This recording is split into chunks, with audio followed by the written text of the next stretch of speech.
It's been 45 years since fans across the country flocked to Graceland in Memphis, Tennessee, to mark the death of Elvis Presley.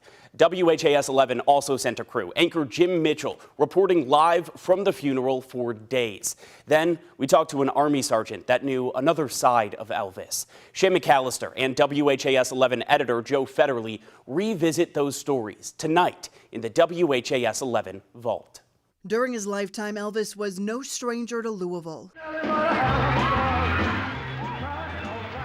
He performed at the Armory, now known as the Louisville Gardens. This video from our archive showing the music venue in 1956, as excited fans packed the house ahead of his arrival.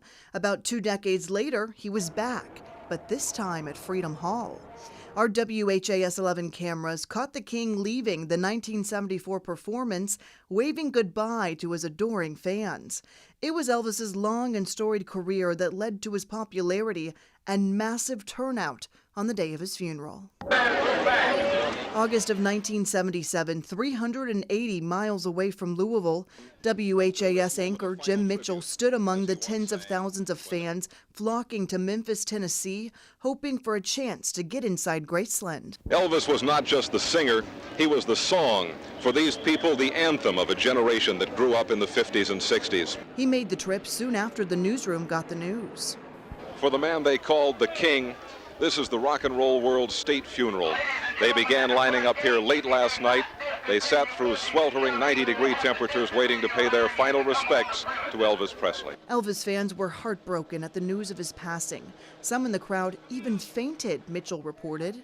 He was my hero. He was the only thing in this whole wide world that mattered to me. I love him so much. He's a fabulous person. I don't know what I feel. It's just, I feel empty. The doors to Graceland were closed to the public, but many celebrities drove in to attend, and crowds grew big outside of the gates, some driving hundreds of miles, including Kentuckians. Mitchell found them and asked why they made the trip. Because I loved him so much. I've been here all night and all day today, too. I just want to be here. I never want to leave. I don't want to leave him. Late in the afternoon, the cortege finally arrived and wound its way to a spot several hundred yards from where Presley's mother was buried. Back home in Louisville, WHAS reporters found their way to a local record store where fans who couldn't be there for the funeral found another way to remember the legend. Well, what you're hearing is the song of a man who became a legend in his own time.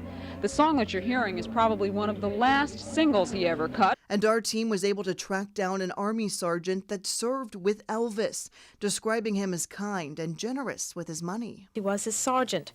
Dan Edwards was stationed with Elvis at Fort Hood, Texas in 1958. Even though Presley was already the idol of teenage Americans, Edwards remembers him as a religious, good-natured man whose generosity was his most outstanding quality. He kept a bunch of privates, wives and stuff at Fort Hood and trailers and stuff that he funded the money for and kept giving them money for their family.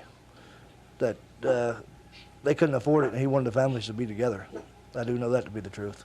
Elvis certainly left a mark on America and Kentuckiana. He seemed so wholesome and everything. He wasn't so, I don't know, the first thing he ever did was went and made a record for his mother. I just thought that was so sweet, and I think that's the reason it was, is he'd come from a poor family. He wasn't rich or nothing at first, and then when he did, he just seemed like he just gave it all away. That was Shay McAllister reporting, and you can see more from the WHAS 11 Vault right now on our website or our YouTube page.